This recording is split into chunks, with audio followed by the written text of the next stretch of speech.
Fancy. Fancy. That was so fancy. My goodness. We're really upping the game this year, April. We are really upping the game with our branding and our little graphic hoo-ha things. Hello. Hello. That was Okay, very impressive. let me set the stage. Hello, audience. Good to see you. We are live. Welcome to the weekly recap. There's a lot of things happening, and we're going to walk you through some of the big stories today. We were supposed to go live yesterday, and poor April caught the Jezebel spirit. Yeah, and got real sick. April, I know your voice is not fully back, and you asked me to kind of take the lead on getting us through stories to preserve your voice for when you get real ranty, because I don't want you losing it. No, that's fair. Beecher was joking that because last week was when I got really fiery, where I sounded like a preacher for a moment. Beecher was like, God struck you down because women aren't supposed to preach. I love it. Well, I'm glad you're feeling better, April. I'm glad we were able to make this happen. Friends, if you're just joining, welcome to the live. Please make sure to give this video a like. If you're new to the channel, make sure you subscribe. There's so much happening in the new evangelicals world that we want to share with you. And of course, what's happening publicly. So we're going to be covering on this episode 3 big topics. We are going to talk about the bishop who spoke truth to power, right to Trump and J.D. Vance, and then the white right evangelical response, which is, it's almost comical.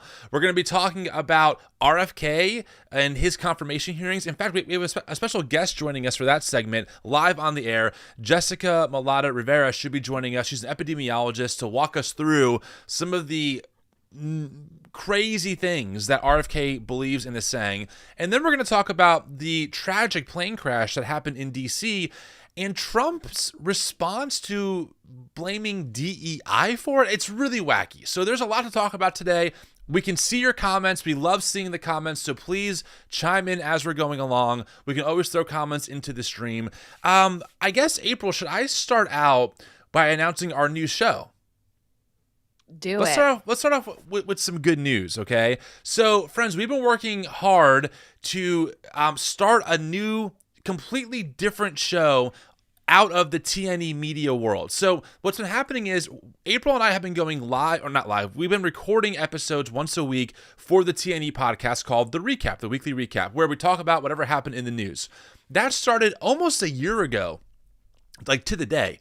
And what we realize is that there's so much to talk about, especially as politics is becoming more and more of a major factor, being embedded with white Christian nationalism. And the TNE podcast just couldn't contain the theology conversations, the response conversations, and the politics and culture stuff. So I'm happy to say we have launched a new show. It's coming out soon.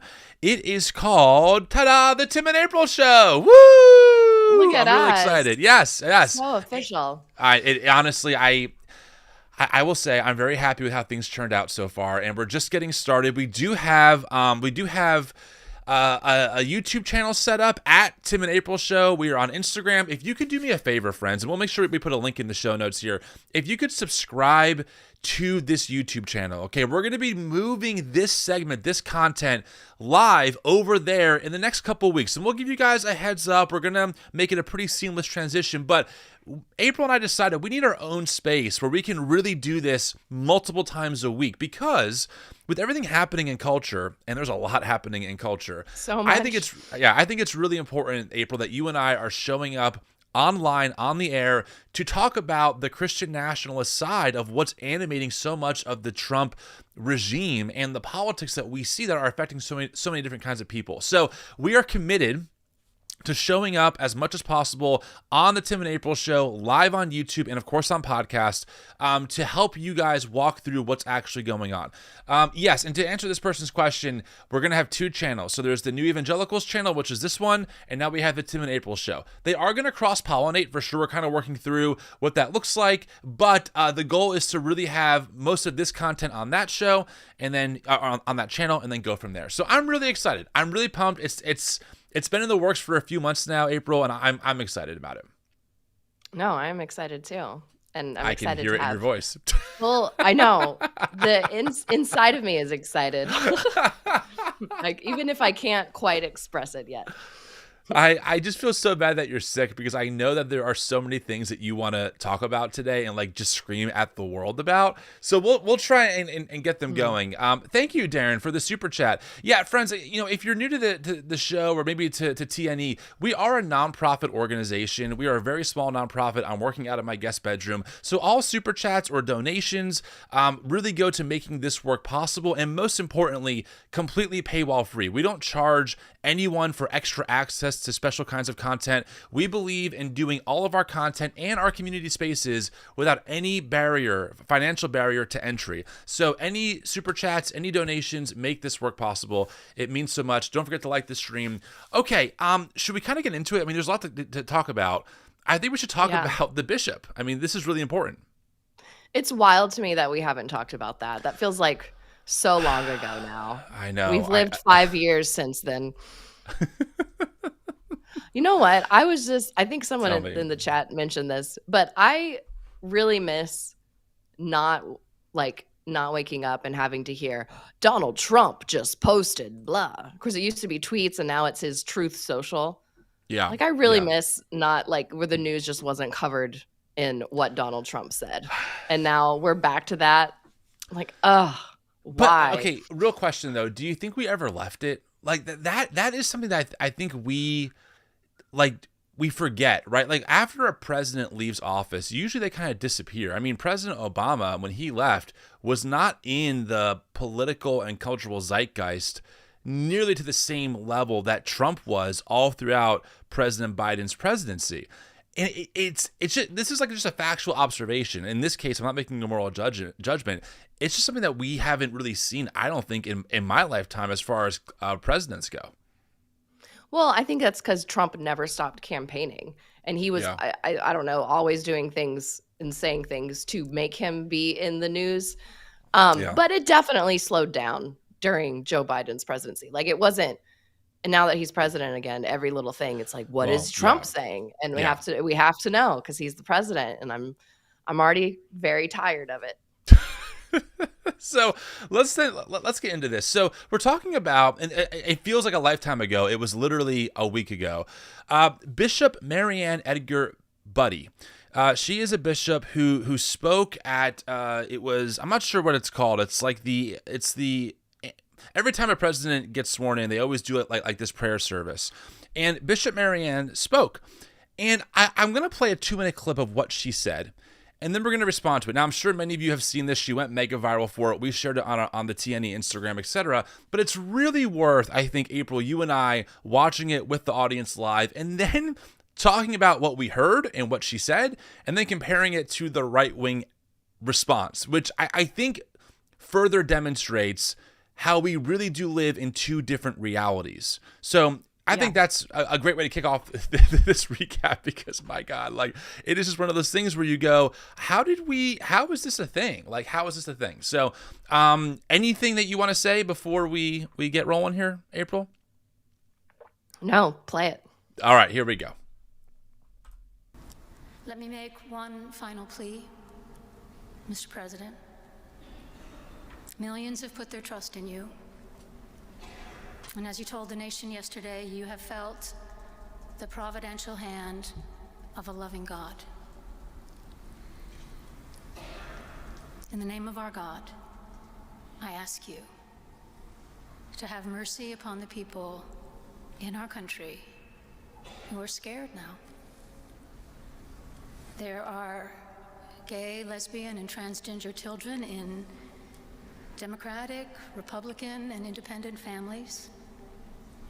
Some who fear for their lives.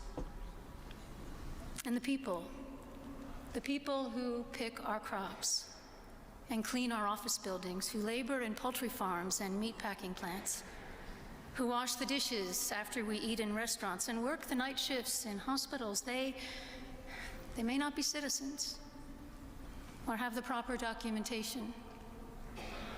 But the vast majority of immigrants are not criminals. They pay taxes and are good neighbors.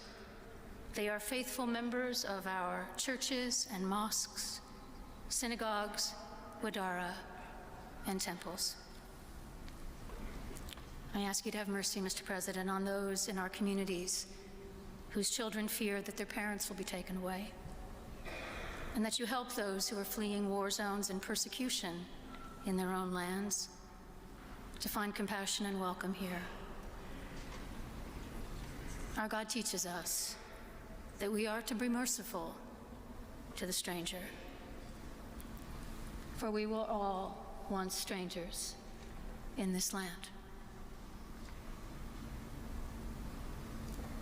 May God grant us the strength and courage to honor the dignity of every human being, to speak the truth to one another in love, and walk humbly with each other and our God for the good of all people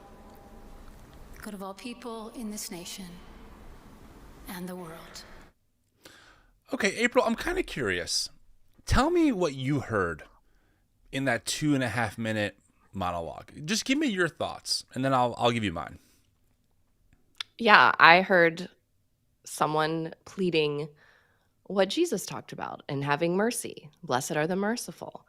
Loving the least of these, as Jesus said, what you do the least of these, you do to me. And she was making a plea for the most vulnerable people currently in our country. I would say and that's a factual thing, I think, with trans people and immigrants have been a very strong target of the Trump administration. And I thought it was very fair to say, hey, have mercy on people who are scared right now.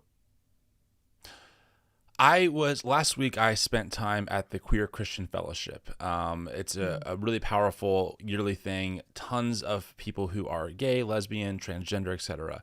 And yeah, I mean, they're especially our trans neighbors. I mean, they are terrified. I mean, many of them are taking precautions. They are not sure what to do, etc. And I listened to Bishop Buddy's sermon here, her monologue, and I'm like, wow. She is speaking so gently, so kind. She is not demanding. She is pleading.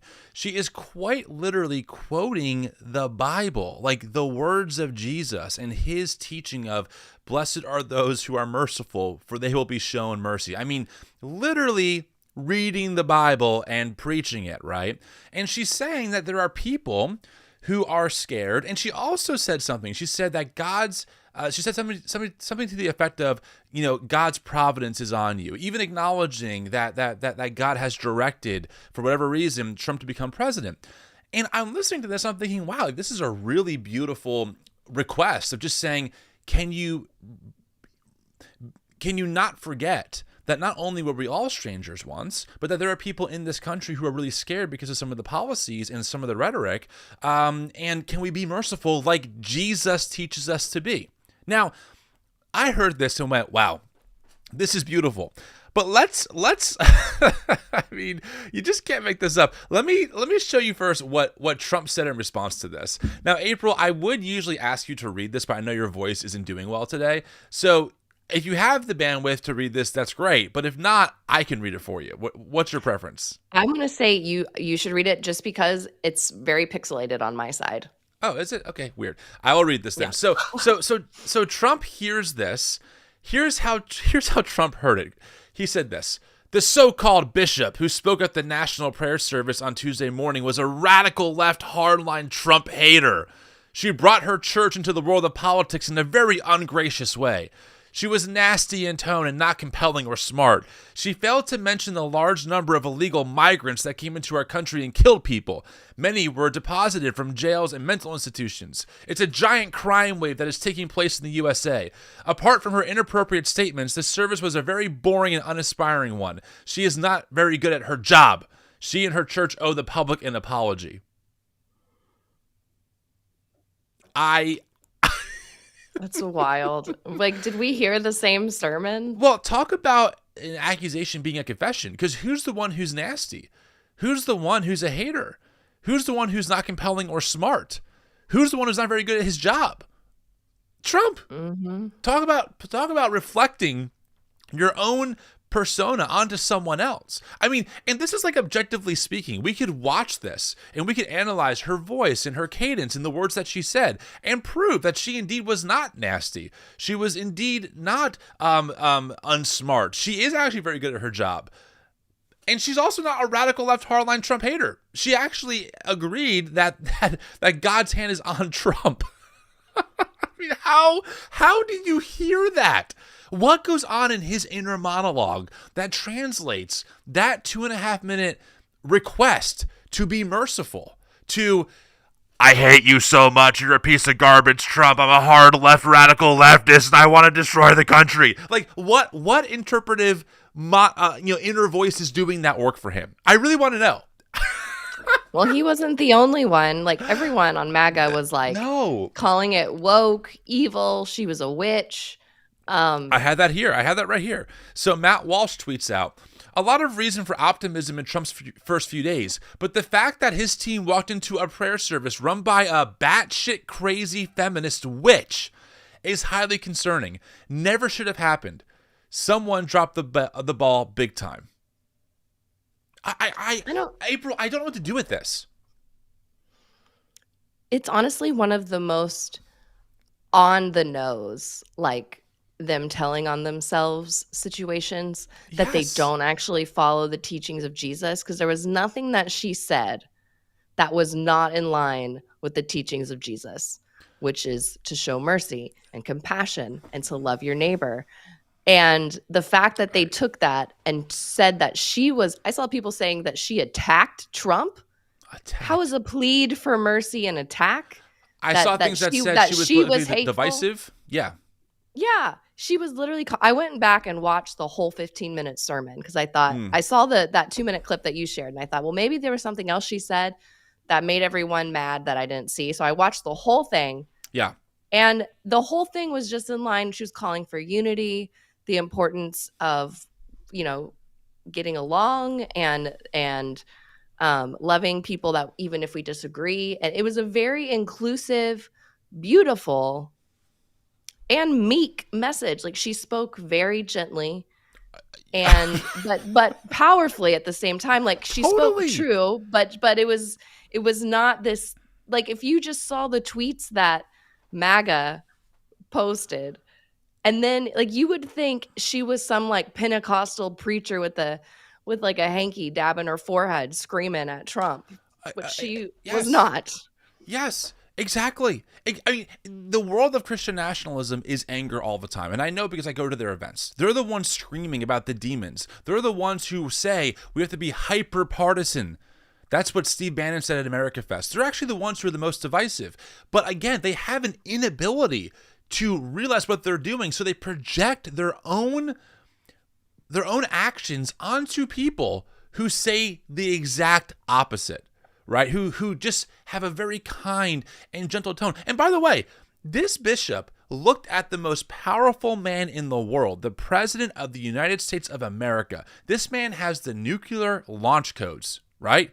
And she requested to him to have mercy. Talk about guts. Talk about courage, right? Talk about looking at the empire in the face and pleading for mercy and justice, because the way of Jesus compels the Christian to advocate for such a position.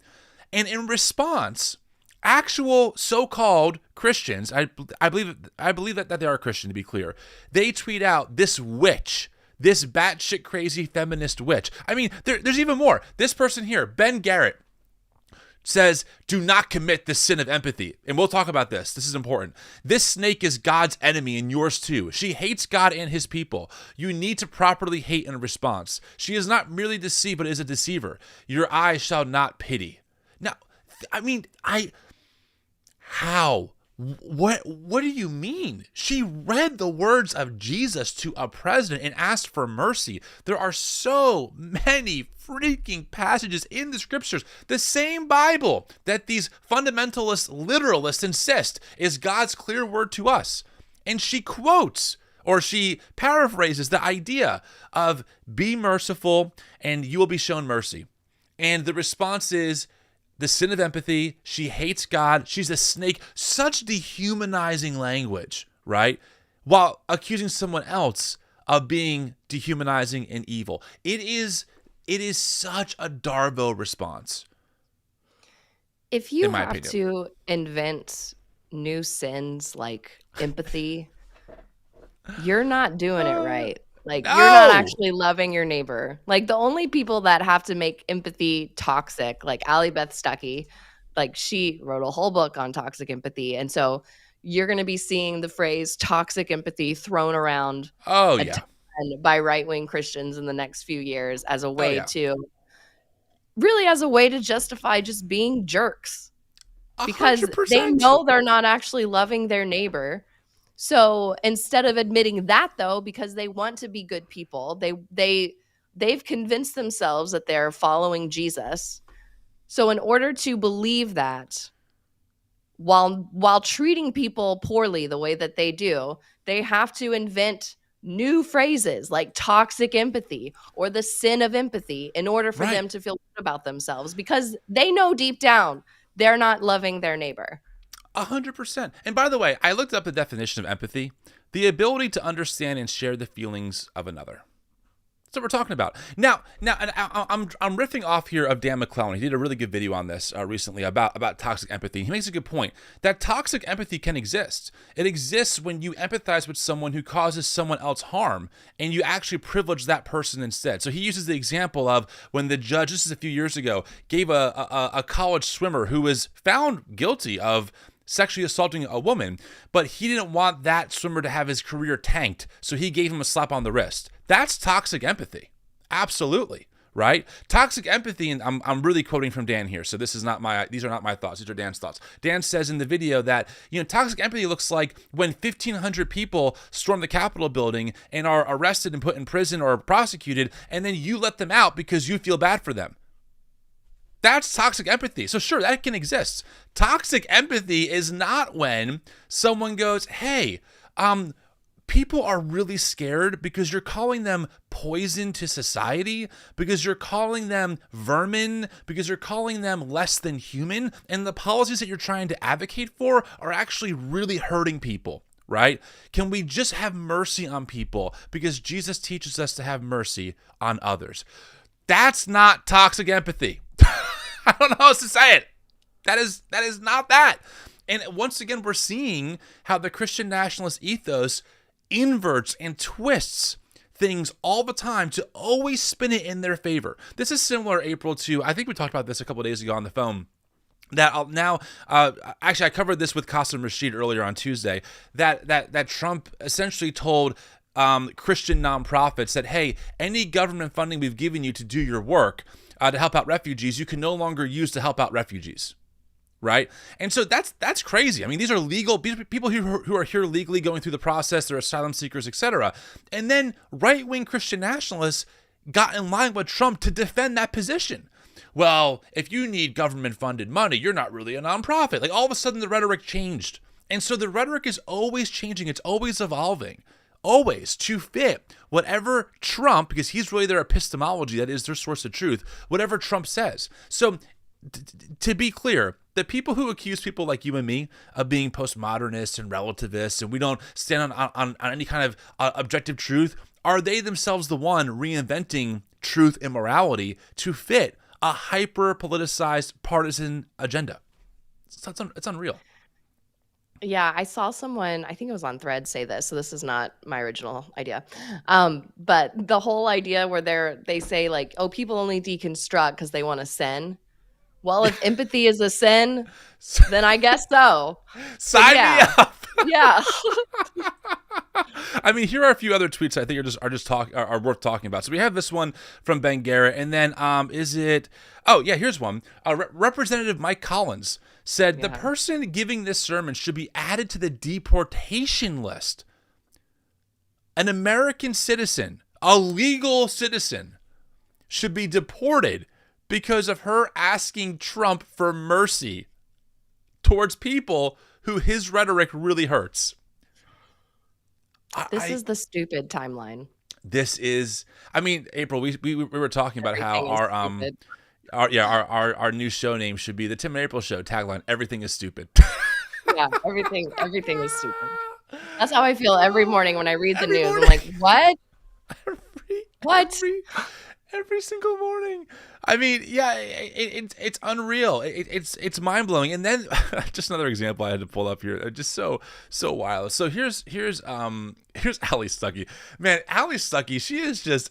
I think why she drives me wild is because she speaks so confidently about things she obviously knows so little about. So little. It gets me. So Ali tweets out. One. Oh, good. Please. I have it pulled up. I'm trying to cover for you here. So yeah, please talk more. I know.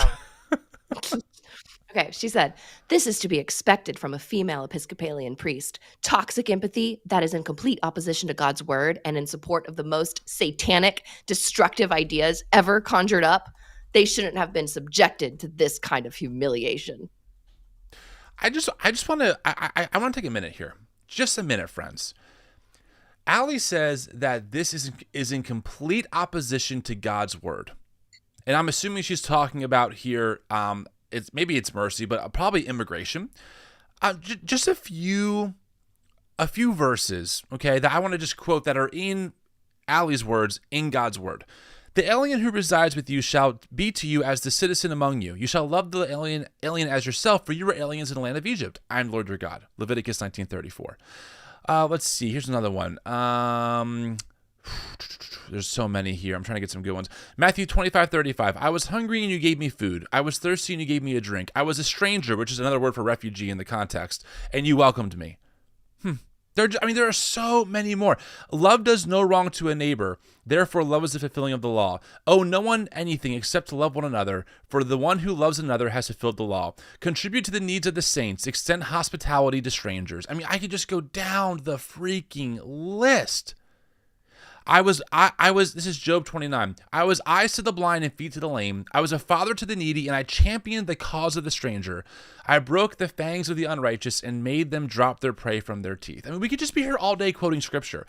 But for Ali, these verses do not apply, right? And this is an important piece that we have to highlight.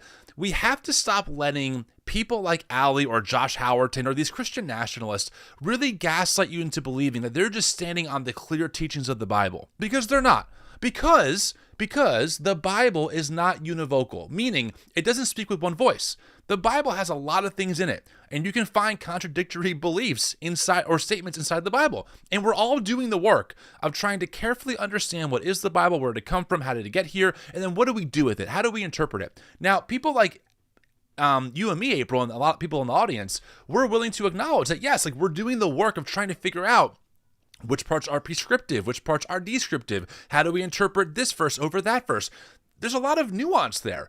But Ali and her and that world, they flatten out the Bible and say it's God's word. Every word is clear. Just we're standing on biblical truths. But what they're actually doing is they're actually interpreting the Bible as well through a certain framework. They just don't have the awareness to let you know that's what they're doing. That's how Ali can say, I see these verses about loving the stranger, for you were strangers in the land of Egypt, but I'll explain those away with other passages. So it's just really silly to me to watch Ali speak so confidently and use words like satanic and destructive and in opposition to God's word, when in reality, this bishop is quoting, in Ali's words, God's word to the president.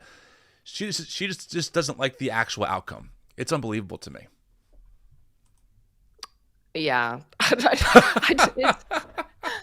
I would imagine that Bishop Buddy has more credentials for talking about theology than Ali Beth Stuckey does.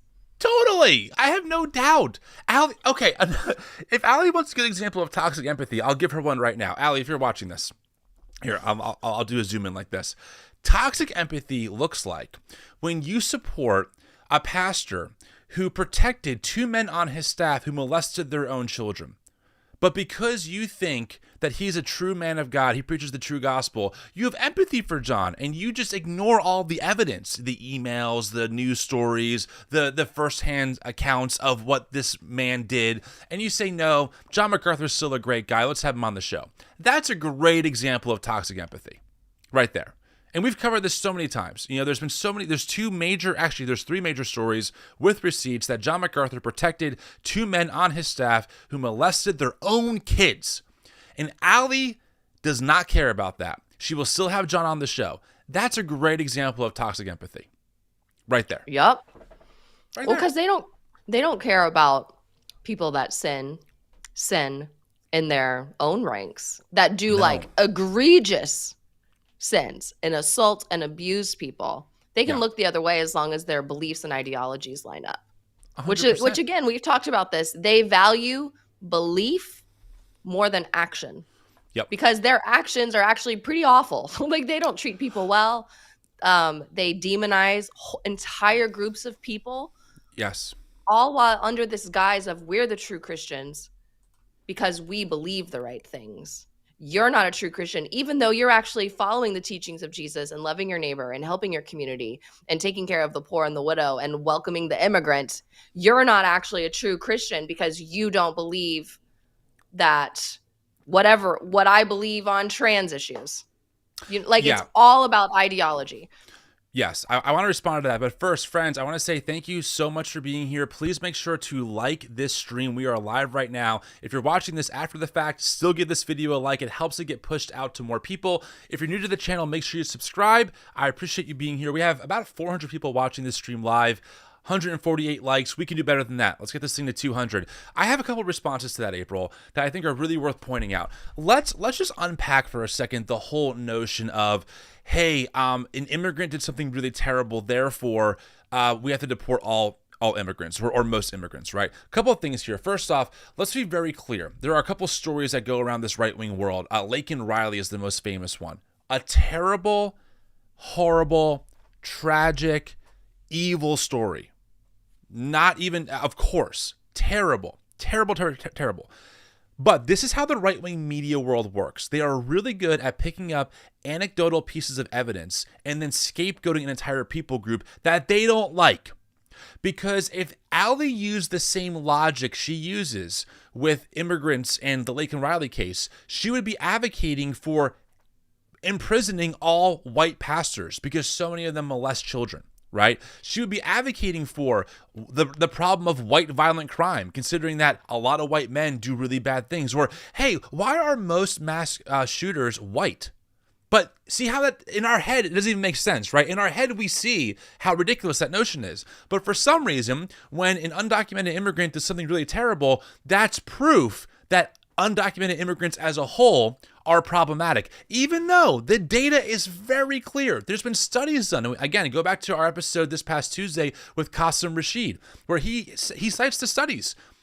Undocumented immigrants are half as likely to commit violent crimes as their native-born counterparts. Right? That doesn't mean, of course, that we don't want better immigration reform, that we don't want to make sure that people who want to do bad things are kept out of the country. Of course.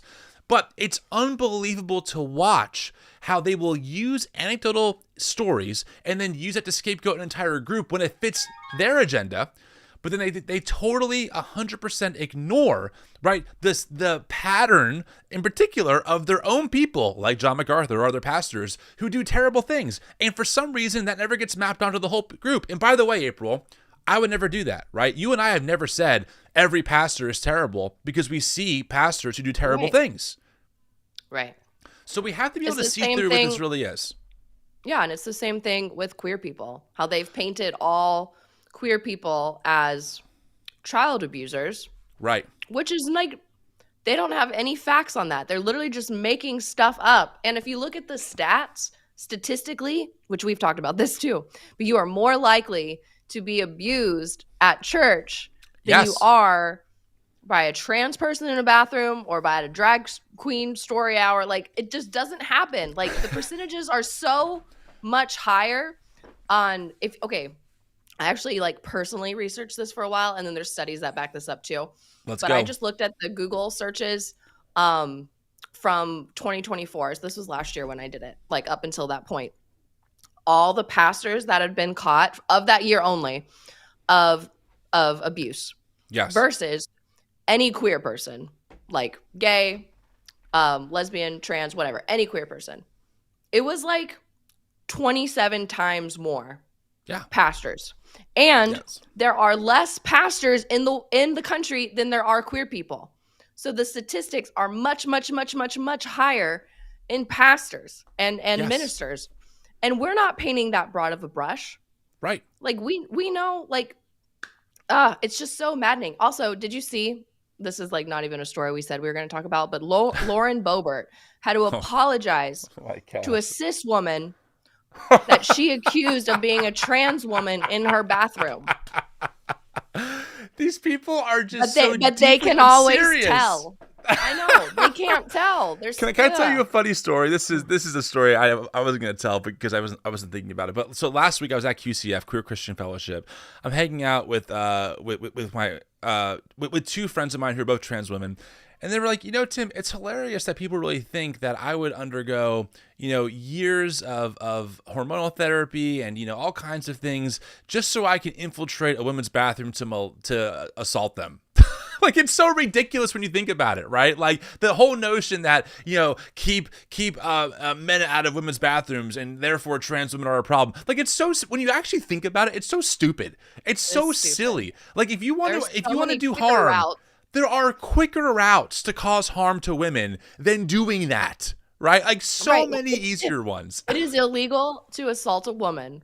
But if you have someone who's like, I want to assault this woman. Right. But man, I'm not allowed in the bathroom. Right. Man. Dang. I better transition to fake everyone out because I just need to do this. Like, it's so dumb. But you know what? Rhetoric and propaganda is really effective. And this is why it's important to talk about this stuff, because when you don't think about it and you hear a fire hose of this kind of misinformation day in and day out, it does have an effect.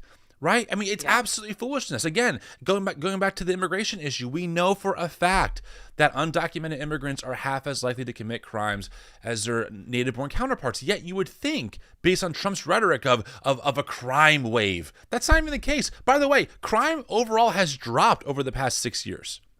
So it's unbelievable, it's unbelievable to see just the nonsense. And that's why, friends, frankly, we're starting the Tim and April show. That's why we're going to be doing this more than once a week, because we refuse. I know you do too if you're watching this out in the audience.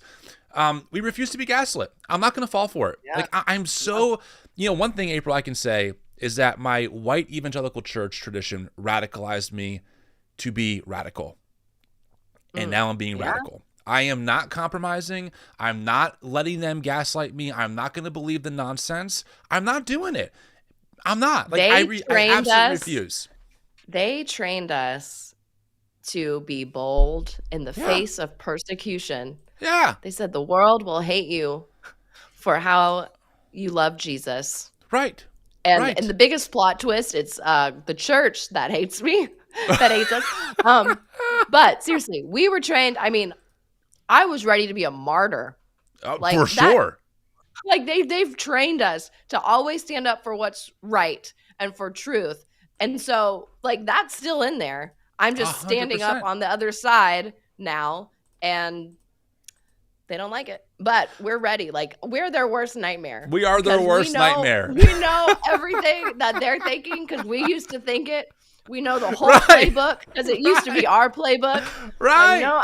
You can't. I mean, you wrote a book about this. You wrote a book, Star Spangled Jesus, out now. See what I did for you, April? But I'm just saying, like the story is there, and we know how the sausage is made. We helped make it, and now we're going to dismantle it. Like I don't know if they knew what they were doing when they built us, April. Like you built the perfect antidote to Christian nationalism. That is people who grew up in that world, who understand the world completely, are products of the world, and then use that logic to turn it on them and say, wait a second, I think you're the ones who actually have left the faith, who have actually left things behind. So, oh man. Well, you want to kind of move into our next segment? I'm pumped for this one.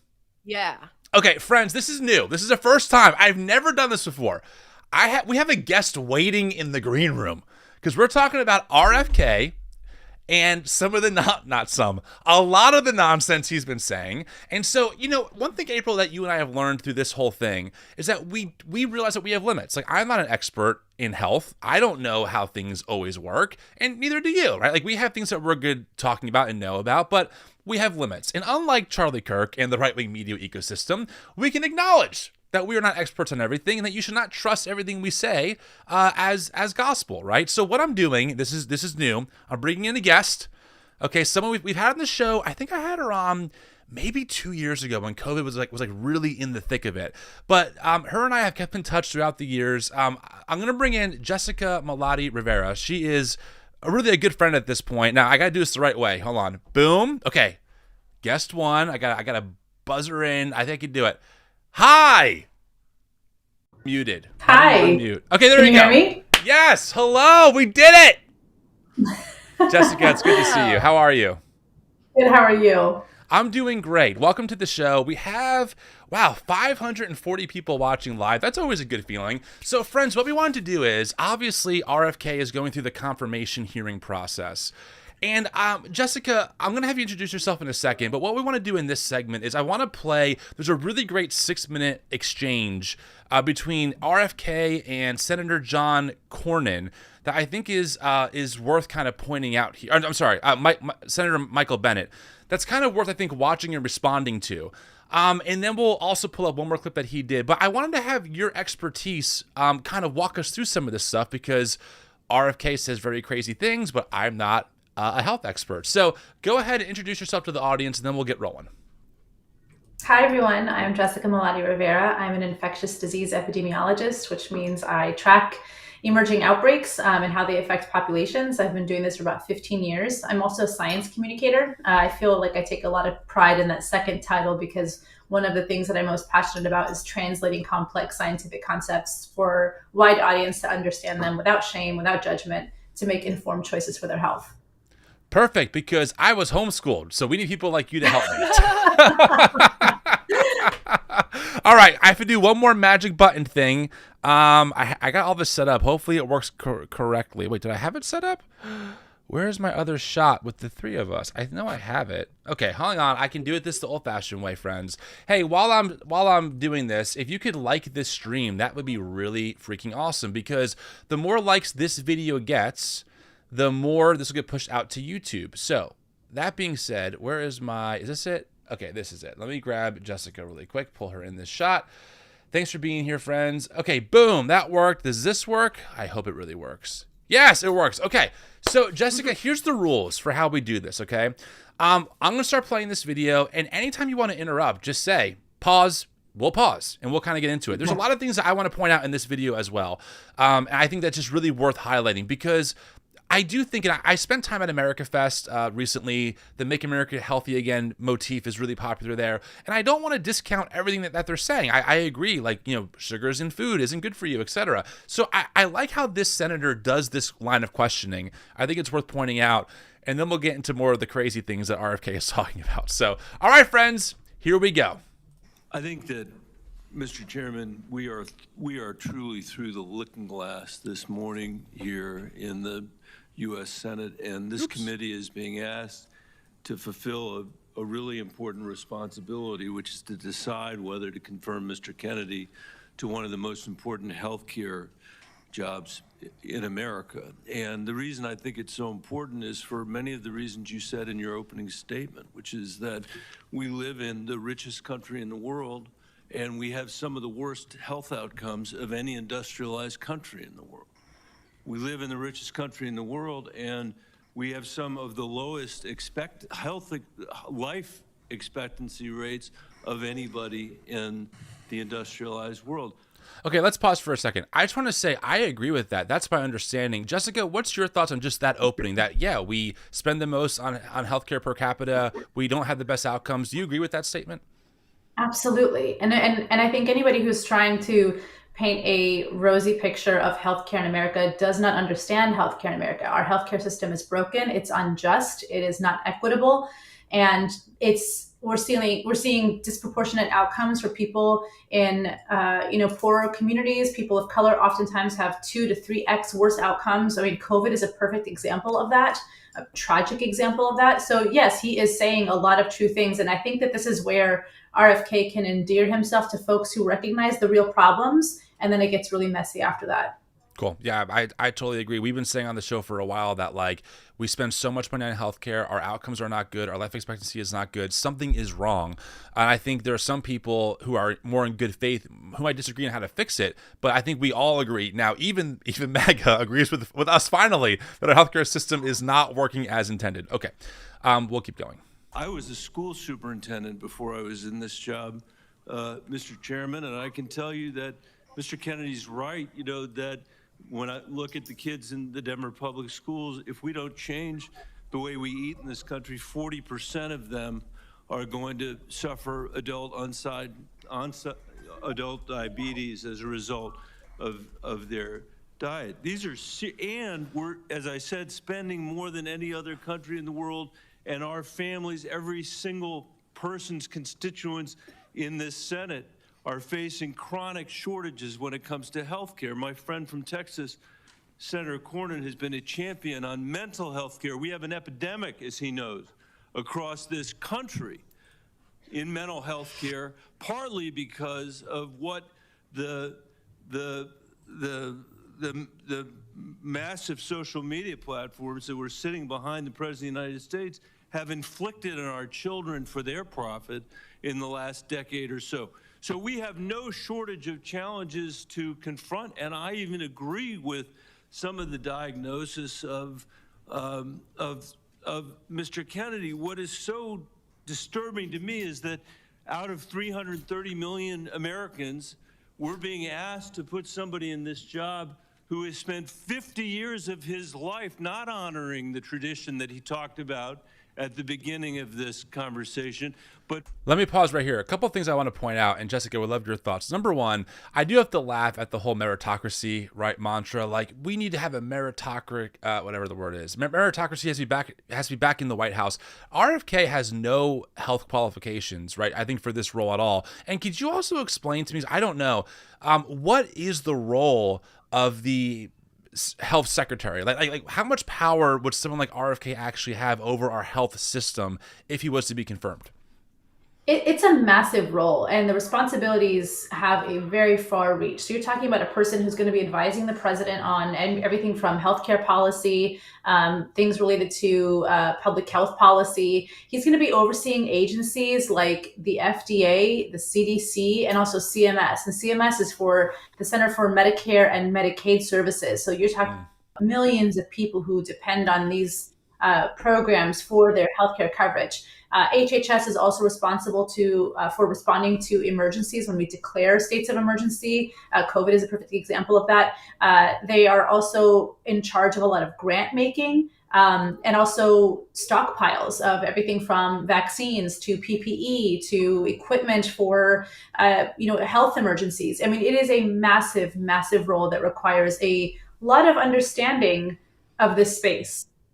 And do you think that, I mean, you're someone in this space, do you think RFK has like any actual qualifications to be justified in having this position? Because again, like, I keep thinking about often, like, all this talk from people like Charlie Kirk, meritocracy, but then I see the results of their meritocracy, and it's like, well, RFK bent the knee and kissed the ring, and now he has this role, but there's no medical qualifications that he has, and as we're going to see in a few minutes, he says some really freaking dangerous shit. Like, we have to call it what it is. Like, it's bullcrap, right? It's not founded in science, it's pseudoscience, etc.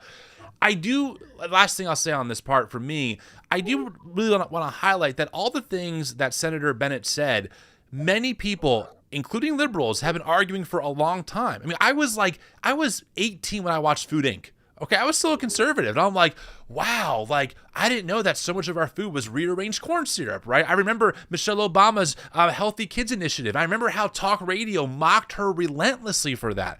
I remember how talk radio would say, it's not the government's decision to decide what you eat, personal responsibility. And now they've all shifted to, you know how toxic our food is? We should regulate that. And I'm like, I would agree with you on this, but where were you like a decade ago when Democrats were trying to get this stuff done? Do you kind of see it the same way, or do you have a different perspective? No, I mean, I also want to recognize the fact that, like, I'm not saying that a medical person needs to be in this position either, because we've had previous HHS secretaries who were not medical professionals, right? The previous one was not a medical professional. But there is something to say about understanding of the issue, proximity to the issues that we need to recognize, right? We're talking about somebody who, even during the hearings, continued to invoke the scope of the EPA and the USDA. Because let's think about his tenure. His tenure is, this guy used to have a really, really loud platform on environmental science. Yep. And if he had stayed in that lane in environmental advocacy and environmental law, perhaps he wouldn't have devolved in this way. But he looked at an opportunity to really become the savior of moms who were screaming about vaccine injury. And it just led him on this really, really slippery slope to what he is now, which is now the poster child for the anti-vaccine movement. Yeah, fair. All right, let's keep it going. Let's see where this conversation goes. Peddling in half-truths, peddling in false statements, peddling in theories that, create doubt about whether or not things that we know are safe are unsafe. Not that every vaccine in America is unsafe, not that you can't possibly have an adverse reaction, but that parents and children in my old school district and school districts all over this country would be better off not getting vaccinated than getting vaccinated. Unlike his own children who were vaccinated, unlike the people he invited to his house in Los Angeles for their party who were vaccinated. For everybody else, it's about peddling these half-truths. And he says it with such conviction that you want to believe him. And Mr. Kennedy, I just have there are many, many things in the record, but I hope that you could answer these questions, yes or no. I've tried to ask these in a manner that's faithful to what you actually said, because I didn't want to have a debate about whether you actually said them. So I'm asking you yes or no, Mr. Kennedy. Pause. Did you say that COVID-19... hold on. Pause.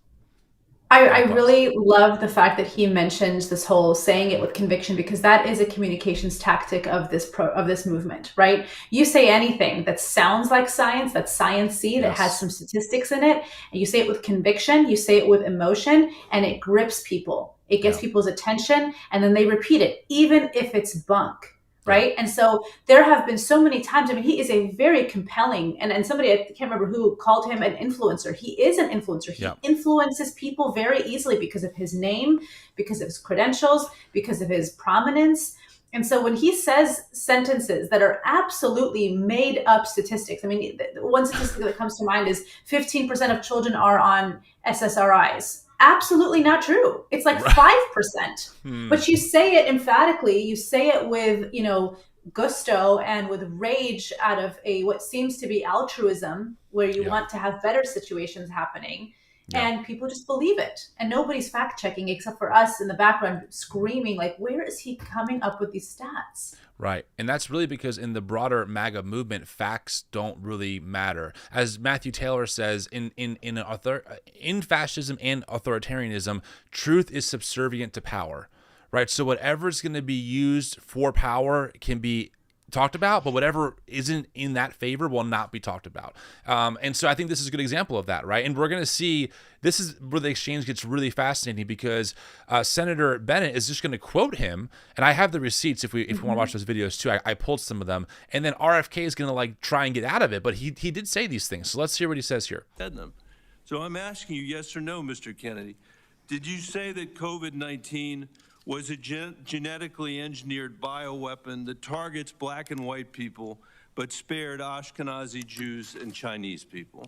I didn't say it was deliberately targeted. I just quoted an NIH-funded and NIH published study. Did you say that it? Okay, you're shaking your head there a lot, Jessica. So I'll give you the floor. What's your response to that? No, he did say that. I remember him saying that, and there was no NIH, and this is where it really makes me mad. It's almost like name dropping, when somebody wants to be serious, and so they'll say like, "Oh, I know somebody with this type of title." Yes. When they use phrases like NIH study or evidence-based or science-backed, they're doing it to validate something that is probably pseudoscience. Right. And there are a lot of things that can be on the NIH website that are not NIH studies, right? And so this is a perfect example of them saying, and that's exactly the clip. That's when he said it. He is just spewing misinformation that he's heard that has somebody who could have, registered it on the NIH website, but it's not an NIH subsidized study, right? Not to mention the fact that this actually falls in line with a lot of his racist beliefs about health, right? He went on to say Blacks and natives multiple times. And then on top of that, used that to justify different vaccine schedules. I mean, it was just really, really awful. And it just is pretty on brand.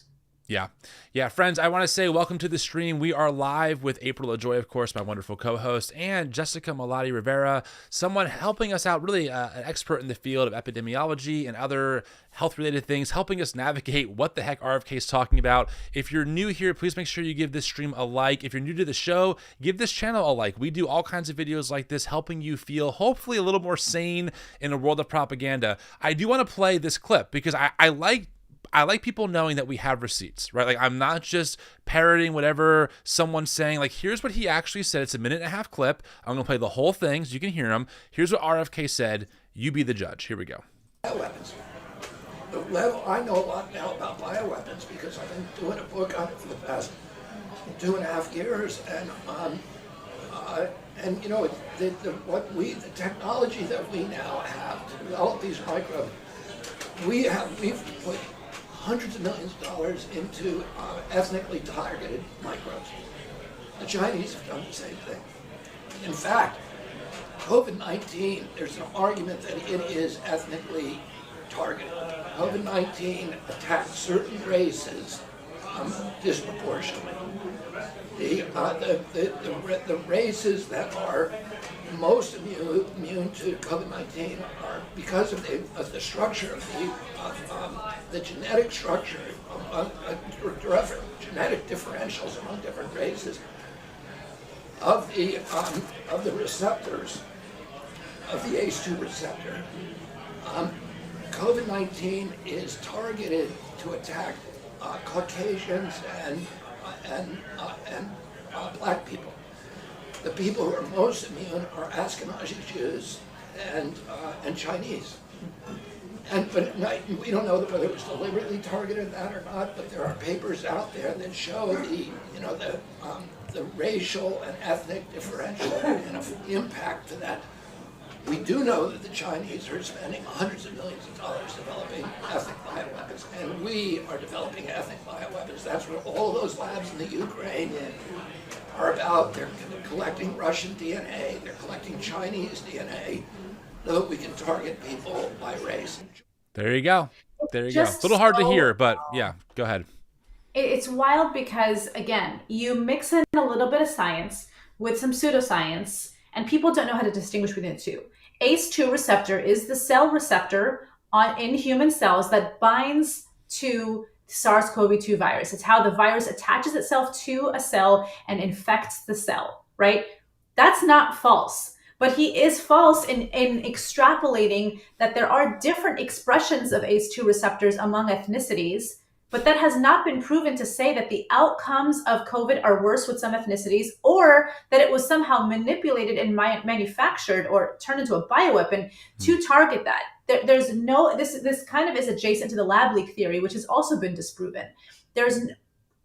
Early in the pandemic, in January 2020, we had the entire genomic sequence of SARS-CoV-2, the virus that causes COVID-19. And because of that, you can see that it has natural origins just by looking at that. I mean, when things are manipulated, you can find them. You can find those manipulations, right? And there isn't any evidence of that. And so this goes back to, again, the racist and xenophobic tropes about a disease coming from China and a disease affecting some people and not others, and also the fear-mongering of bioterrorism. Bioterrorism and bioweaponry is a very real threat, but it is not what happened in SARS-CoV-2, COVID-19. Yeah, and that's really important to point out. And I also need to say that, don't forget, friends, a person who just said that, which I think even 5 years ago will be almost like Alex Jones level conspiracy, is now being interviewed for a major role in our federal government. Let's keep this questionnaire going because it only gets worse. And they're like, no, he was just... Oh, that's not me. That's where that came from. Targets black and white people, but spared Ashkenazi Jews. I quoted a study, Your Honor. I quoted an NIH study that showed that I'll take that as a yes. I have to move on, I have to move on. Did you say that Lyme disease is highly likely a materially engineered bioweapon? I made sure I put in the highly likely. Did you say Lyme disease is a highly likely militarily engineered bioweapon? I probably did say that. Did you say that? And that's what the developer of Lyme I want all of said. our colleagues to hear it, Mr. Kennedy. I want them to hear it. You said yes. Did you say that exposure to pesticides causes children to become transgender? No, I never said that. Okay, I have the record that I'll give to the chairman, and he can make his judgment about what you said. Did you write in your book, and it's undeniable, that African AIDS is an entirely different disease from Western AIDS? Yes or no, Mr. Kennedy? I'm not sure if I made that. Okay, I'll give it to the chairman, Mr. Kennedy. And my final question, did you say on a podcast, and I quote, "I wouldn't leave abortion, to the states. My belief is we should leave it to the woman. We shouldn't have the government involved, even if it's full term." Did you say that, Mr. Kennedy? Senator, I believe that every abortion is a tragedy. Did you say it, Mr. Kennedy? This matters. It doesn't matter what you come here and say that isn't true, that's not reflective of what you really believe, that you haven't said over decade after decade after decade, because unlike other jobs we're confirming around this place, this is a job where it is life and death for the kids that I used to work for in the Denver public schools, and for families all over this country that are suffering from living in the richest country of the world that can't deliver basic health care and basic mental health care to them. It's too important for the games that you're playing, Mr. Kennedy. And I hope my colleagues will say to the president, I have no influence over him. I hope my colleagues will say to the president, out of 330 million Americans, we can do better than this. Thank you. We need to move on. I mean, he's totally right here. I mean, 100%. By the way, I do have the clip, just for the sake of maybe proving it. I have subtitles for this clip too. Here is what he said about Lyme disease. I actually found the clip and I pulled it. So I'll play this briefly. I'll give you the floor, Jessica. Here's what he said. And with other symptoms of Lyme disease, including one who has early dementia, that I suspect is connected, but there's no way of knowing. But young people who are even younger than me, but all the guys who are my age have problems from it.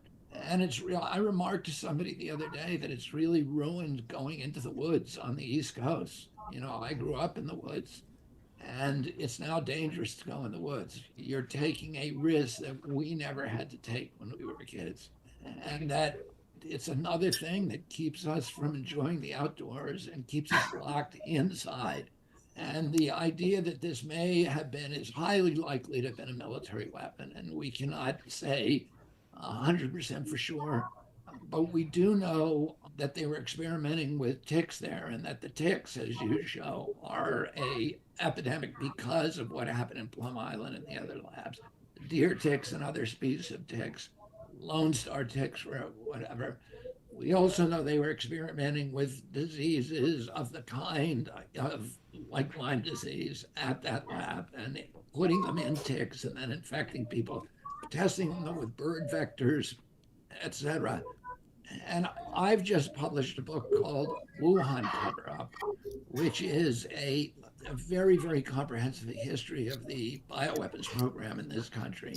There you go. So I want to play the whole thing in context, but he absolutely did say that. And I think it's important to highlight that, that this is who RFK is. He says this stuff with conviction, with so little proof, or to your point, Jessica, half truths, that are maybe there's some part that could be true, but it's twisted into a whole different perspective that isn't true. Does that make sense? And it's based on a lie. The Plum Island Animal Disease Center, PIADC, did not research Lyme disease. They weren't doing gain of function research with ticks and Lyme disease back then. But again, if you say it and it sounds convincing, people will just believe you. I mean, it's also just kind of absurd to not understand the goal of bioterrorism here, right? Bioterrorism is intended to have mass casualties, right? Weaponizing ticks that are very specifically located, that have long feeding times, that are kind of logistically challenging for it to actually embed itself in somebody's skin, enough people,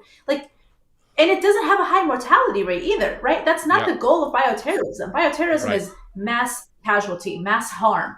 So it's just an absurd way, again, to misrepresent the facts, villainize research, and make it seem more sinister than it is. I mean, he's part of a number of folks who are very anti-gain of function without understanding what gain of function even is. And that's a separate conversation. Well, can you just tell us, though, because I hear that term a lot. Can you give us just like the crash course? What does gain of function even mean? Because I hear it all the time and I'm like, it's just over my head, but it's thrown around all the time. What is it? Okay, gain of function is a type of virological research that it's trying to understand exactly how diseases affect and infect people. And in that research, you can essentially try to replicate that process and see if there are ways in which, if the virus changed, would it be worse or would it be better? Would it be more curable? Would it be uncurable? And these it's scenario essentially planning with how do we prepare, including create therapeutics and vaccines in the event that this virus mutates in such a way. But people think it's like Frankenstein science and we're creating things that will just eventually become completely out of control and explode and leak out of viruses. And that's just not what's happening. There are experts in this space who I can refer you to who can really kind of explain to you too that it's not some dark Frankenstein lab. Well, it's just helpful to have some kind of reference, right? Because again, we hear these terms and you're like, well, what are we actually talking about? It's not my expertise. So, I'm happy to have you kind of give a quick crash course. I do want to play one more video for you while you have a few more minutes of RFK in the hearing. And this one really got me. I mean, I was like, are we for real right now? Is this where we are in society? So let me grab this clip real quick while I do this. Let's see. I think I have it. Okay, it's here. So this is the one I wanted to pull too. He claims that I guess black people need fewer vaccines than white people, which I'm just like perplexed on. So let's hear this on the question. It's pretty short, about 43 seconds. And I'll get your response. So what different vaccines? I think it's playing. Hold on one sec. Let me see here. Okay, we should be good to go. Can you hear this? I should have received. What different vaccine schedule should I have received? I mean, the Pollen article suggests that blacks need fewer antigens. This is so dangerous. You get the same measles vaccine. Mr. Kennedy, with all due respect, that is so dangerous. Your voice would be a voice that parents would listen to. That is so dangerous. I will be voting against your nomination because your views are dangerous to our state and to our country. I mean, do you think science is dangerous, Senator? Okay. Publish peer-reviewed studies. That's his claim, right? Published. Oh, hold on. I've been muted for a second. Say it one more time, Jessica. Go ahead. It makes my skin crawl because it is so overtly racist and it's so overtly ignorant and proof that he doesn't know how to read clinical data, right? Nobody is denying the fact that immune responses can vary by race, sex, age. Those things can vary. But to extrapolate that and say that because immune responses can vary, and we're not talking about massive variations, we're talking about like it standardizes over these charts. But to talk about them having different schedules twists the data far beyond what any type of very close study of varying immune responses might be. He is taking it to an extremely dangerous racist space that goes back to eugenics. And it's dangerous because it talks about too, like how like black women, they used like old textbooks used to talk about how like black people didn't experience pain and so they didn't need pain medication. Yes. And it's so you're right, it's so dangerous that this in 2025 we could be having a health secretary that's taking us down that path again. Well, and for him to dig his heels in this too, he's digging his heels and saying you don't believe science is science. No, you don't know how to interpret scientific data is the problem. Jeez. I mean, it is. I'm not even sure what to say sometimes. When I hear this stuff, like, just one more piece of evidence of like just how disingenuous this guy is, and then we'll let you go, Jessica. I appreciate you making time for a few minutes. You're kind of last minute. I think I texted you last night, like, hey, can you hop on? This is actually very important, right? So here's what he said about vaccines. He's trying to walk back his long legacy of being very anti-vax. He said that there is no safe vaccine. You shared, Jessica, what was the clip you shared of him working? Where where was he working with a government to kind of convince them that the measles vaccine was not helpful, which caused a huge measles. Oh, Samoa. Yes, thank you. Samoa. He very much backtracked on the Samoa issue. And for folks who don't know, there was an awful outbreak of measles after what was a terrible tragedy. 2 children were given a vaccine that was incorrectly mixed with a muscle relaxant. Those 2 children died. As a result, they suspended the measles, mumps, and rubella vaccination campaign to see what had happened. Now, mind you, the prime minister at the time was vaccine hesitant because he had a grandson with autism. After folks kind of came in, realized that it was actually human error, not the vaccine, they wanted a massive campaign to vaccinate children. What he did was see an opportunity to go there. He lies about it. He went there. He met with the prime minister, met with one of the most prominent anti-vaccine campaign leaders who said it was a pivotal moment for the movement, then wrote a letter several months after the vaccination campaign saying, it could have been vaccine derived. It could have been a vaccine issue. And 83 children died of measles because of this outbreak. Wow. So when we say things like there's blood on his hands, we're not being hyperbolic. We're talking about a person who has been opportunistic from the get about his campaign, about getting people to believe him and his pseudoscience, and he's backtracking it. I mean, he so deeply wants to be not anti-vax as the label because he thinks the label is the problem, but his whole platform is on undermining vaccine confidence. Yes. Let me play this kind of before and after about vaccines. I'll get your final take on why vaccines are so important, and then I'll let you go. Here we go. I believe that that vaccines play a critical role in healthcare. All of my kids are vaccinated. Okay, I want to pause that. So he says all of my kids are vaccinated, okay, to the Senate. Here's what he actually said, though. This is from The Daily Show, June 1st, 2020. Here's what he actually said, though, about his kids being vaccinated. Listen to this. If I could go back in time and I could avoid giving my children the vaccines that I gave them, I would do anything for that. I would pay anything to be able to do that. Think about that. What he actually says was that if he had a time machine, he would go back in time to not give his kids vaccines. So when he says that his kids are vaccinated, he fact-checked true. What he doesn't tell you is that he deeply regrets vaccinating them. Tim, to this day, he has been known to be, if he's walking on the street and he sees a baby, he'll tell the person carrying that baby, hope you're not vaccinating that child. He has done that multiple times. Wow. So this is not it's politics to a T, right?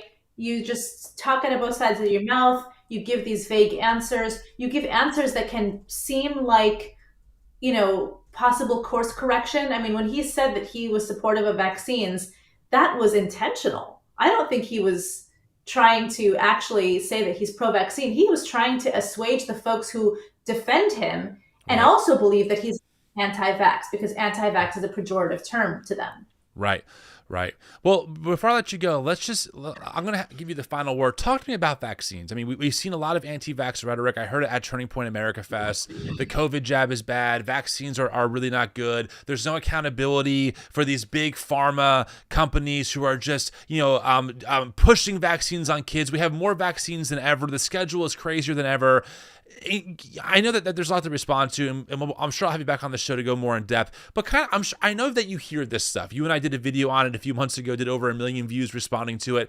Give me your take, your expert take here on, are vaccines actually really, really good for us? Are they actually dangerous? Is there no accountability? What's your general spiel? Is that the right word? I can't talk this morning. April, what's the word? What's your response? Your general take? Yeah, that's better. Yeah, that one. What's your general take on that kind of rhetoric? Yeah. I want to say this, and I want to explain to folks, too, that I have no financial interest in vaccines. I have never been paid by a pharmaceutical company or a vaccine manufacturer to say any of the words that I'm about to say. I am saying this as a public health scientist who has studied vaccines and vaccine preventable diseases for 20 years. The reason why we have an older lifespan directly related to vaccine science.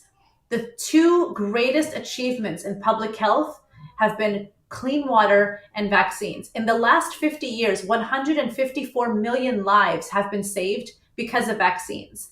Vaccines are not perfect, though. And I will say this, and anybody who lies to you and say that there's no risk is really dangerous. There's risk in everything, including in vaccines. But when we say that the vaccine benefits outweigh the risk, we say that emphatically with and mountains of data.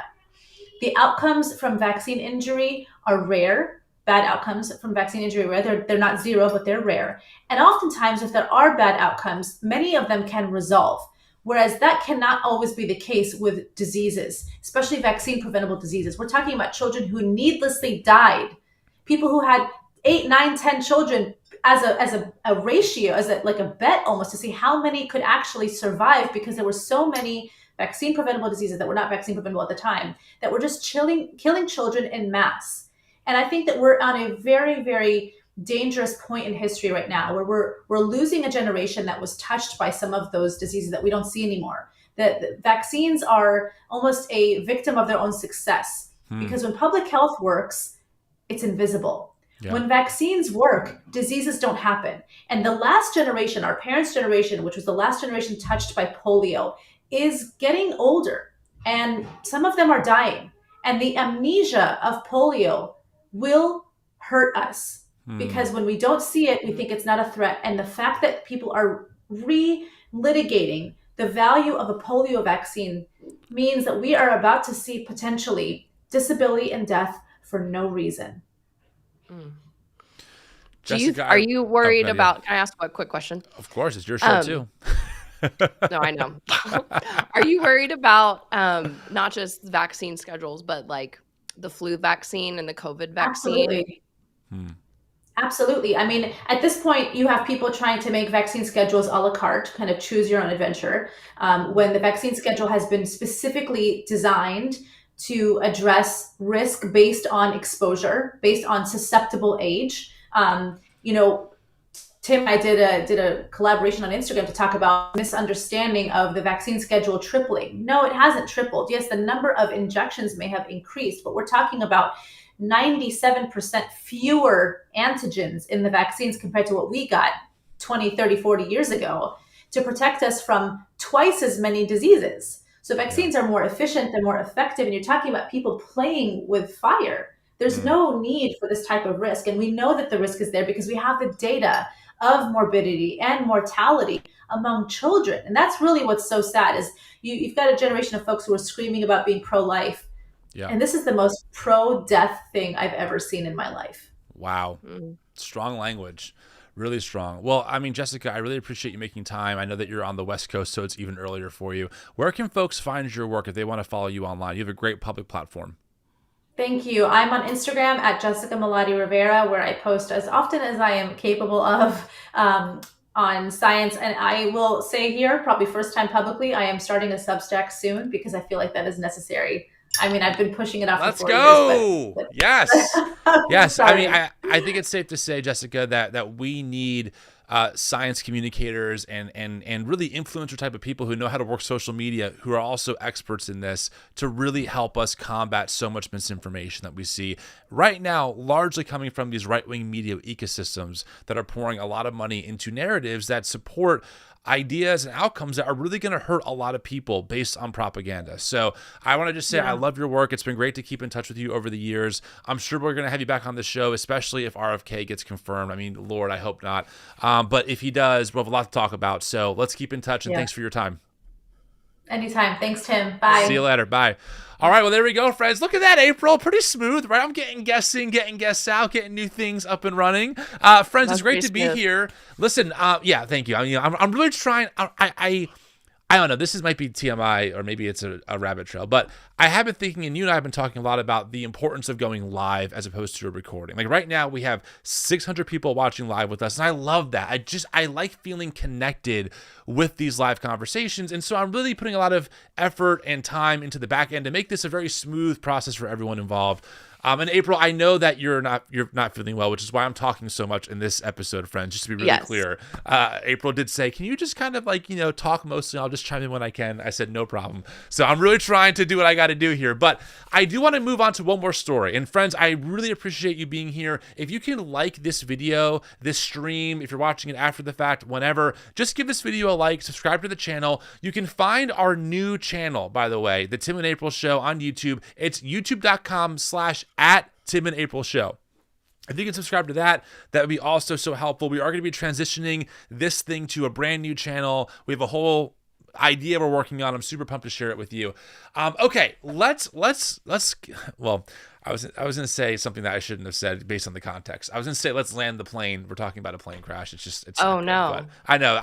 That was like an out loud thought that I caught that I still said, but it is what it is. So let's talk about this. Obviously, April, there's been a tragic story of a plane crash in DC, right? A plane was taking off and it collided with a helicopter, and we're still, as of this recording, it's pretty early on. We're not really sure what exactly happened, but that's not going to stop Trump and right-wing media people from blaming DEI. Yep. So let's get into this. It's such a sad story. Yeah. Like, what is it? 64? Was 64 people were on the American Airlines flight, and then there were 3 in the helicopter, and no survivors. Right. No survivors, and like figure skaters were on board. It was really tragic, and I want to pull this up. So this happens. Let me remove the bishop here. Which one is she? I think she is. I don't know, actually. Let's just do it this way. This terrible thing happens. We don't know what caused it, but that's not going to stop our regime in chief, Trump, from saying some pretty wild things. So I'm going to play this clip. It's a little bit longer, maybe a minute or two. It's a minute and a half. This is Trump's response to the media within hours of this crash happening. Here's what he said was the problem. At a much higher standard than anybody else. And there are things where you have to go by brain power, you have to go by psychological quality, and psychological quality is a very important element of it. Certainly for an air traffic controller, we want the brightest, the smartest, the sharpest. We want somebody that's psychologically superior, and that's what we're going to have. Mr. President, you have today blamed the diversity elements, but then told us that you weren't sure that the controllers made any mistake. You then said perhaps the helicopter pilots were the ones who made the mistake. It's all under investigation. I understand that. That's why I'm trying to figure out how you can come to the conclusion right now that diversity had something to do with this crash. Because I have common sense, okay? And my God. Unfortunately, a lot of people don't. Okay, let's just pause right there. Because I have common sense. What common sense leads you to believe the second a plane crash happens, it's probably, or there's a good chance, diversity, equity, and inclusion played a role in that? April, this is a real question, April, and to the audience. What common sense leads you there? It's infuriating. Because they don't have empathy. They do. He doesn't have a bone of empathy. Is that... No, that doesn't make sense. I was thinking like how they always say like I don't have a racist bone in my body. Right. They don't have an empathetic bone in his body. Right. No, 100%. Let's finish out what he said, and then we'll finish responding. We want brilliant people doing this. This is a major chess game at the highest level. When you have 60 planes coming in during a short period of time, and they're all coming in different directions, and you're dealing with very high-level computer work, and very complex computers. Okay. Yeah. Really, really weird. Just a weird response. And a few things we have to note here. Okay. I want to go through a few pieces of data. First off, there is something called, I'll put it this way. There was an announcement that said the FAA provides aviation careers to people with disabilities. The only problem is that this was done under the Trump administration, Thursday, April 11th, 2019. So, I mean, if there was some kind of diversity, equity, inclusion initiative, it would have been under the Trump administration that started this. Now, to be very clear to the audience, I don't think at all that DEI played a role in this crash. I'm not saying that one bit. But Trump's own logic is actually self-incriminating, right? If he's like, well, I don't know. I mean, DEI could have played a role. There's a good chance it could have played a role. Maybe played a role. Well, then, dude, what you're saying is that I helped create the problem that we're now all trying to figure out what actually happened. Like, it doesn't make any freaking sense. Does that make sense, April? Yes, it makes sense. Also, the Associated Press, this was a headline from January 21st, so like a week ago, a little over a week ago. The headline says, Trump fires heads of TSA, Coast Guard, and guts key aviation safety advisory committee. Yeah. In a lot of his cuts. And I'm not saying those are related, but if the reverse had happened and Biden had done that a week before a major crash like this, Fox News would be calling for Joe Biden's impeachment. 100%. Here's another article. The last FAA chief quit following pressure from Elon Musk. Elon Musk told the FAA... Okay, here's the tweet, friends. This is September 25th, 2024. So, news. FAA chief Mike Whitaker, hey, same last name as me, gets his facts all wrong in front of Congress, but says that SpaceX must operate at the highest level of safety, which, according to the evidence presented by SpaceX, means waiting for months on the FAA to consult on minor paperwork updates. And then Elon Musk says, because Elon Musk owns SpaceX, he needs to resign. So, like, again, and now, April, here's the difference between me and you and the right-wing media ecosystem. We want to be honest and fair. Like, we don't want to be full of propaganda. What we're not going to say is, look, guys, this is all Trump's fault. Trump got in office a week ago. I highly doubt that Trump had something to do directly with this crash. Most likely, there's probably some either miscommunication with air traffic control. Maybe the helicopter didn't see the plane. There's a lot of other reasons to think of, about why this happened. What we're not going to say is that this is Trump's fault. But you're right, April. If President Harris was the president, right? You better believe Charlie Kirk, Elon Musk, Trump, right wing. Look, this is what happens. This is the DEI. This is the DEI world that we've created. This is the DEI initiative's fault. But now that Trump's in power, it's not his fault. It's DEI from the past. It's his fault. It's DEI's fault a long time ago. Even though one of his executive orders that Trump did was to end DEI initiatives. Like, wait, are you defeating DEI or is DEI the problem? Like, which one is it, right? It is so infuriating to watch this happen in real time and then to watch people like Charlie Kirk support it. I mean, Charlie Kirk tweeted this out. I had to share it with you. Man, I'm a little out of sorts today. I know I have the tweet.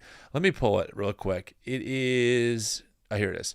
So Charlie Kirk retweets when the reporter said, I'm trying to figure out how you can come to the conclusion right now that diversity had something to do with this crash. Trump says, because I have common sense, okay? And unfortunately, a lot of people don't. Charlie's quote, enough said. What? Charlie, this is so stupid. What do you mean? Enough said? No, enough is not said. What are you talking about, dude?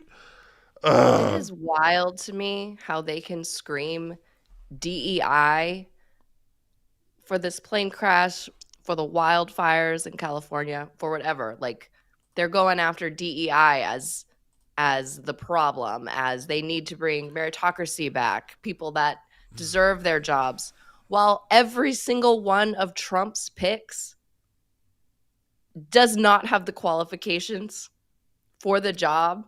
Right. Like, these people, and it's DEI is such a dog whistle. Like, it's straight up, it's racism.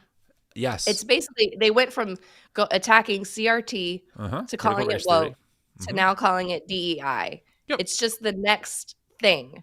They want white men in power, and they don't want to come right out and say that, though. Even though they basically are. A lot of them do basically say that. But they want white men in power. Right. And they can't just say that, so they lump it and they hide it under DEI. That's completely correct. I mean, that's why Pete Hegseth is not qualified at all to be the Secretary of Defense. But hey, he's a white dude. He loves Trump.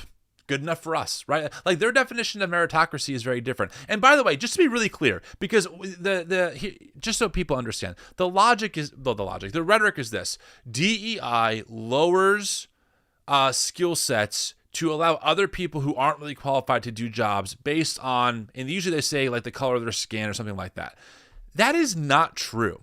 Like, so Charlie Kirk last year said that if he sees a black pilot on a plane, he feels less safe with them because of DEI initiatives. As if a black pilot does not go through the same training, the same education, the same flight hours as a white pilot does. That's ridiculous. And by the way, the FAA, when they wrote this thing Thursday, April 11, 2019, they say right here, like super clear, they say it right here, April, I have it pulled up. They say, quote, I'm going to make it big so people can see it. Let me zoom in here. Quote, the candidates in this program will receive the same rigorous consideration in terms of aptitude, medical, and security qualifications as those individuals considered for a standard public opening for air traffic controller jobs. They say it very clearly. Very freaking clearly. That, like, obviously they still have to be qualified to do the job. So yes, this is absolutely the newest dog whistle. And look, the right is always inventing dog whistles to be racist. I mean, there's no other way to say it. CRT teaches white kids that they're the oppressor. That's not true.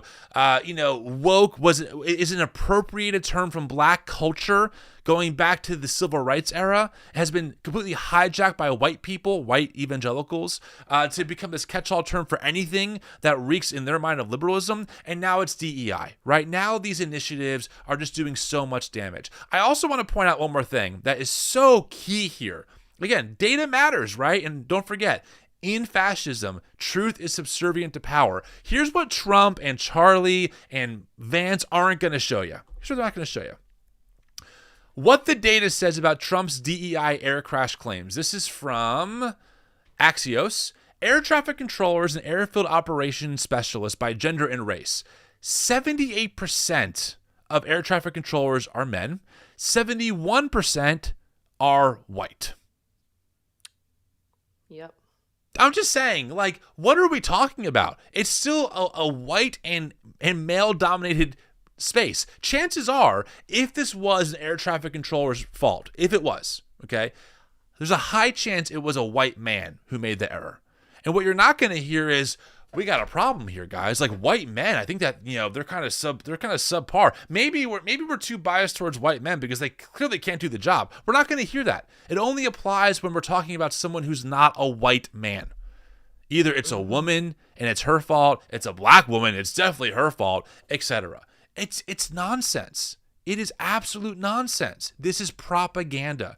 And it's used in service to push racist ideas. The same kind of racism that makes you think of someone who's brown skinned and can't and speaks maybe Spanish when you think of the term immigrant. Why don't you think about someone with blue eyes and blonde hair as an immigrant? There are Canadian immigrants, there are European immigrants. No, you think about someone who's south of the border. That's intentional, friends, to make you think about people who don't look like you. It's and racial profiling's already started with ICE raids, and then how Trump made it to where ICE can go into churches and invade churches, and then JD Vance defended that, because the Catholic Church, I think it was Catholic, came out and he was heartbroken that the Catholic Church spoke out against that. Like, what are you talking about? Church is supposed to be a sanctuary. Oh my gosh, it's just like backwards world. Do you want me to play the clip by JD Vance that you pulled? Should I pull that one? Yeah, I don't remember what it was, but okay. Poor I think April's it's just him. well. I think it's him doing the same thing that Trump said, because they all say the same talking points. Here we go. Let's see. Something the president said that I think bears re-emphasizing, which is that when you don't have the best standards in who you're hiring, it means on the one hand you're not getting the best people in government, but on the other hand it puts stresses on the people who are already there. Wow. And I think. Wow. Yeah, I mean, you mean like RFK? who pushes anti-Semitic and racist pseudoscience ideas that black people don't need the same vaccine schedule as white people, or that Ashkenazi Jews, were more immune to the COVID virus because it was engineered that way. You mean like people like RFK, JD? Like, you cannot be for these people they cannot be for real, April. How are we gonna do 4 years of this? How? I know. And I think, too, it was not DEI. I think they were short-staffed. Like the traffic controller the night of the crash. I'm pretty sure I read that. Well, look, April, you can't have it both ways. You can't fight for cutting government spending and government bloat, and you want to get rid of all these federal employees, and then cry foul when you don't have enough people to do the freaking job that needs to be done. Like, we're going to be here for 4 stinking years saying this till I'm blue in the face. These people are intentionally walking contradictions. It reminds me of the time when I was a kid, I got a new Sims game. This is related, I promise. Did you ever play The Sims? No. I played Roller Coaster Tycoon. Oh, okay. Well, anyway, I had a Sims, and I got like a Sims edition pack. But I didn't have enough space on my family laptop to put it on. So I just started deleting files, right? I just went through, and if I saw it had like some gigs, I deleted it. So I have enough room for my new game, right? Makes sense. I got enough space. I go to play the game. My computer completely freezes and breaks. And apparently, in my ignorance, I had deleted some very essential files that kept the computer running. I literally ended up breaking the laptop. It was broken. Wow. But I was only 12 and not the president of the United States. Like, I feel like that's kind of what he's doing. He's just going through and be like, delete, excess. And it's going to be an absolute shit show when he realizes that he got rid of things and people that are essential to keeping the government going. And even like the chaos of freezing all federal aid and then rescinding the memo, and then the White House press secretary saying, actually, we only rescinded the memo, not the actual order. Like, what are y'all doing? It's just chaos. 100%. I'm trying to find, there's actually a graph. I'm not sure if I can find it now. That kind of shows like the size of government year over year. We're not actually like as big as we've ever been. Like, the government is not. It's, you would think that the federal government's this massive, never been bigger bureaucracy. That's not what's going on here. Of course there's waste we have to keep track of. I mean, the Pentagon keeps failing audits. Like, what the heck's going on with that, right? I'm all about that stuff for sure. But the way that they talk about it is they're really opportunists. These are people, again, think about what happened with the hurricane in North Carolina. Where's the government? Where's FEMA? Well, you want them defunded. Why can't our kids get a good public school education? The public schools are failing our kids. Yeah, because you keep wanting to defund them. Why are our kids eating unhealthy food in school? Because you're not funding them. Like, because you don't want to fund these things. You just can't have it go both ways. Yeah. I think to kind of maybe end a little bit, the live here. And friends, again, thanks for watching. Please give this video a like. It'd be great to get to 500. Let's end on like a slightly lighter note. I think we should play this. Okay. Do you want to set it up? Please set it up. Yeah. So this is Laura Trump, who is, I think she's Eric Trump's wife, right? Did I make that up? Yeah, sure. Hold on. You're gonna look it up. I want to. I should have known. Sorry, my brain is very, very. I know, April. I know. Yeah, she's Eric Trump's wife. Can this is gonna be? This will sound so terrible. Could we give 10 likes for April to show support and love? How's that? See, I'm trying to get the likes up. I am here with the flu. I had the flu. You really have. I literally. I feel for you. It's funny because my kids tested positive Monday, and when I took them to get their medicine, they had like a sign at the Walgreens like free flu shots, and I was like, "Is it too late for me to get a flu shot if I've already been exposed?" And they were like, "Yeah." It's like, dang it, I'll just accept my fate. Let's finish this live up then, so you can go rest. So, is this is Laura Trump? You said. So this is Laura Trump. She is Eric Trump's wife. Okay. So she's the daughter-in-law of Donald Trump. So this is her talking about the DEI and the plane crash and everything on Laura Ingraham Here we go. show. Listen to this. Yeah. It's shocking he had to do it, but this shows you, Laura, where we are in the grand scheme of things in America to say that we ought to base hirings off of competence and merit. And that's it. And it's crazy that we even have to say that sort of thing. Right. But you look at the way that this sort of stuff has impacted our society, and obviously it's been a huge problem. Obviously it's negative. When you are hiring someone for any other reason, then you are doing a disservice to the public. And so we want the best people. We want the most competent people. And we should never be hiring anyone for any job other than the best person for that job. That should be the number one reason. All right. Let's. Okay. So then this next clip, I just thought this was really funny, which we talked about this. This was, what's her name? So this was when Laura Trump was selected to be co-chair of the RNC. And she's now, I think, just regular chair. Okay. Not regular chair, just chair of the RNC. Is it Lara or Laura? L-A-R-A? Do you say it like Laura? I don't know. This lady, when she announces her, says Laura. All right. I don't know if it's Lara or Laura. So Laura is head of the RNC. Let's hear how she was introduced. Here we go.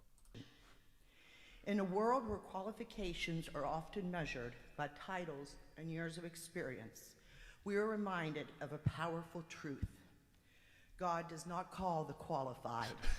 He qualifies the called. Laura Trump is the embodiment of this truth. She says Laura Trump is the embodiment of this truth.